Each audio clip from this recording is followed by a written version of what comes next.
ഇപ്പോൾ higher purchase സിസ്റ്റത്തിൽ ഏറ്റവും ലാസ്റ്റ് പ്രോബ്ലത്തിന്റെ ലാസ്റ്റ് പറഞ്ഞിട്ടുണ്ടായിരിക്കും prepare journal entries in the books of both the parties, അല്ലെങ്കിൽ pass ledger prepare ledger accounts in the books of both the parties അങ്ങനെ പറഞ്ഞിട്ടുണ്ടാവും. ഈ ബോത്ത് ദ പാർട്ടീസ് എന്ന് പറഞ്ഞു കഴിഞ്ഞാൽ ഒന്ന് ഹയർ പർച്ചേസറും ഒന്ന് ഹയർ വെൻഡറും ആണ്. അപ്പോൾ ഒന്നില്ലെങ്കിൽ ഹയർ പർച്ചേസറുടെ ബുക്കിൽ ചെയ്യുക, അല്ലെങ്കിൽ ഹയർ വെൻഡറുടെ ബുക്കിൽ ചെയ്യുക. രണ്ടാളുടെ ബോത്ത് ദ പാർട്ടീസ് എന്ന് പറഞ്ഞാൽ രണ്ടുപേരുടെ ബുക്കിലും ചെയ്യണം. അപ്പോൾ ആദ്യം നമ്മൾ ജേണൽ എൻട്രി ആലോചിക്കും. അപ്പോൾ ആദ്യം ഹയർ പർച്ചേസറുടെ പോയിന്റ് ഓഫ് വ്യൂവിൽ എങ്ങനെയാണ് ജേണൽ ചെയ്യുക എന്നുള്ളതാണ് ആദ്യം നോക്കുന്നത്. അപ്പോൾ ഹയർ പർച്ചേസറിന് ഇപ്പോൾ മുകളിൽ ഹെഡിങ് എഴുതാം, ഹയർ പർച്ചേസേഴ്സ് ബുക്ക് എന്ന് എഴുതി വെക്കാം, ജേണൽ എൻട്രീസ്. സാധാരണ ജേണൽ വരയ്ക്കുന്ന പോലെ തന്നെ ഡേറ്റ്, പെർട്ടിക്കുലേഴ്സ്, പിന്നെ എത്ര വർഷം കൊണ്ടാണ് ചെയ്തു തീർക്കുന്നത് വെച്ചാൽ അത്രയും വർഷത്തേക്ക് ഒരുമിച്ചാണ് വരയ്ക്കുക. അതായത് താത്തി വരയ്ക്കുമ്പോൾ നമുക്ക് സ്പേസ് വളരെ നഷ്ടപ്പെടും. അതുകൊണ്ട് ഇങ്ങനെ തന്നെയാണ് വരയ്ക്കുക, വെർട്ടിക്കൽ ആയിട്ടാണ് വരയ്ക്കുക. അപ്പൊ അത് അങ്ങനെ ചെയ്യുന്ന സമയത്ത് ആദ്യം ഫസ്റ്റ് ഇയർ 2000, 2001, 2002 ഇപ്പൊ 3 വർഷം ഉണ്ടെങ്കിൽ first year, second year, third year, അങ്ങനെ വലിയ 3 കോളം വരയ്ക്കുക. ആ 3 കോളത്തിനെ രണ്ടായി ഡിവൈഡ് ചെയ്യുക, debit credit, debit credit, debit credit. അപ്പോ ഇത്ര മാത്രമേ ഉള്ളൂ. ഡേറ്റ് വരയ്ക്കുക, പെർട്ടിക്കുലേഴ്സ് വരയ്ക്കുക, എത്ര കൊല്ലത്തെ ഇൻസ്റ്റാൾമെന്റ് അല്ലെ എത്ര കൊല്ലം കൊണ്ടാണ് അടച്ചു തീർക്കുന്നത് വെച്ചാൽ അത്രയും വർഷത്തേക്ക് first year, second year, third year എന്ന് വരയ്ക്കുക. അതിനെ രണ്ടായി ഡിവൈഡ് ചെയ്യുക, debit credit, debit credit, debit credit. Okay, ഇനി അതിനുശേഷം സാധാരണ ജേണൽ എൻട്രി എഴുതുന്ന പോലെ തന്നെയാണ് എഴുതുന്നത്.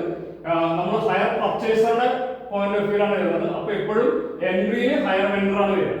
ആദ്യത്തെ എൻട്രി എല്ലാ ഹയർ പർച്ചേസറുടെ ബുക്കിൽ എപ്പോഴും ആദ്യത്തെ entry asset account debtor to hire vendor എന്നാണ് വരുന്നത്.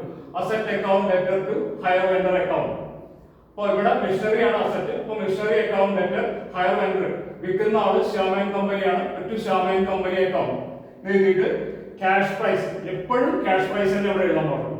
ക്യാഷ് പ്രൈസ് എത്ര വെച്ചാൽ 12,894, കുറച്ച് അധികം ആക്കിയിട്ട് ക്രെഡിറ്റിന്റെ നേരെ 12,894, ഡെബിറ്റും ക്രെഡിറ്റും 12,894. ഇത് ഫസ്റ്റ് എൻട്രി എപ്പോഴും ഫസ്റ്റ് കോളത്തിൽ മാത്രമേ വരൂ, ഫസ്റ്റ് ഇയറിൽ മാത്രമേ വരൂ. ഫസ്റ്റ് രണ്ട് കോളങ്ങളിൽ മാത്രമേ വരുള്ളൂ. ഫസ്റ്റ് ഇയർ എന്ന് പറഞ്ഞാൽ 2000 മാത്രമാണ് അതുള്ളൂ. സെക്കൻഡ് എൻട്രിയും അതുപോലെ തന്നെ ഫസ്റ്റ് ഇയറിൽ മാത്രമേ വരുള്ളൂ. അത് ഡൗൺ പേയ്മെന്റിനുള്ളതാണ്. ഡൗൺ പേയ്മെന്റ് എന്ന് പറയുമ്പോൾ അതിന്റെ entry hire vendor account debtor to bank അല്ലെങ്കിൽ to cash, hire vendor account debtor to cash. അത് ഡൗൺ പേയ്മെന്റിന്റെ എമൗണ്ട്, DP ഡൗൺ പേയ്മെന്റിന്റെ എമൗണ്ട് എഴുതാം, 2000. ഓക്കെ, ഈ രണ്ട് എൻട്രി ഫസ്റ്റ് ഇയറിൽ മാത്രമാണ് വരുള്ളൂ. അതുകൊണ്ടാണ് ബാക്കിയുള്ള കോളങ്ങളെല്ലാം ബ്ലാങ്ക്, വെറുതെ ഹൈഫൺ വയ്ക്കുക. മുകളിൽ ഡെബിറ്റിന് നേരെ ഹൈഫൺ, ക്രെഡിറ്റിന് നേരെ, ഡെബിറ്റിന് നേരെ ഹൈഫൺ, ക്രെഡിറ്റിന് നേരെ ഹൈഫൺ. ഓക്കെ, ഇനി അതിനുശേഷം എല്ലാം റിപ്പീറ്റ് ചെയ്യും, എല്ലാ വർഷവും റിപ്പീറ്റ് ചെയ്യും. ആദ്യത്തെ entry interest account debtor to hire vendor account. Interest എന്ന് പറഞ്ഞാൽ എക്സ്പെൻസ് ആണ്, അതുകൊണ്ട് അതിനെ ഡെബിറ്റ് ചെയ്തു. ശ്യാമൻ കമ്പനി എന്ന് പറഞ്ഞു കഴിഞ്ഞാൽ നമ്മുടെ ലൈബിലിറ്റി ആണ്, ക്രെഡിറ്റ് ചെയ്യാനുള്ളതാണ്, അതുകൊണ്ട് അതിനെ ക്രെഡിറ്റ് ചെയ്തു. അതായത് വെൻഡർ, ഹയർ വെൻഡർ എഴുതുക. അതിനുശേഷം അതിന് എത്രയാണ് 545, ഡെബിറ്റും 545, ക്രെഡിറ്റും 545. ഇത് ഫസ്റ്റ് ഇയറിലെ ഇൻട്രസ്റ്റ് ആണ്. അതേപോലെ തന്നെ സെക്കൻഡ് ഇയറിലെ ഇൻട്രസ്റ്റ് 372, ഫസ്റ്റ് 372, പിന്നെ കുറച്ച് താഴ്ത്തിക്കാക്കിയിട്ട് 372. ഇത് സെക്കൻഡ് ഇയറിലെ ഇൻട്രസ്റ്റ് ആണ്. നമ്മുടെ ഫസ്റ്റ് വർക്കിംഗ് നോട്ട് നോക്കിക്കഴിഞ്ഞാൽ കാണാം, ഫസ്റ്റ് ഇൻട്രസ്റ്റ് 545 ആണ്, അത് രണ്ട് സൈഡിൽ എഴുതി, ഡെബിറ്റ് എഴുതി, ക്രെഡിറ്റ് എഴുതി. സെക്കൻഡ് ഇൻട്രസ്റ്റ് 372 ആണ്, അത് ഡെബിറ്റ് എഴുതി, ക്രെഡിറ്റ് എഴുതി. തേർഡ് ഇൻട്രസ്റ്റ് 189 ആണ്, ഡെബിറ്റ് എഴുതി, ക്രെഡിറ്റ് എഴുതി. ഓക്കെ, കുറച്ച് മുകളിൽ താഴെയായിട്ട് എഴുതും.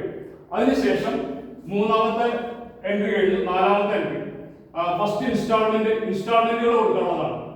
അതെപ്പോഴും ക്ലോസിംഗ് പേജിലാണ് എഴുതുക, Shyaman company account debtor to cash. Down പേയ്മെന്റിന്റെ സെയിം എൻട്രി തന്നെയാണ്, പക്ഷെ എമൗണ്ട് എഴുതുന്നത് ഇൻസ്റ്റാൾമെന്റിന്റെ എമൗണ്ട് എഴുതുക. ഇൻസ്റ്റാൾമെന്റ് ഫസ്റ്റ് ഇൻസ്റ്റാൾമെന്റ് 4000 ആണ്, 4000, 4000, 4000.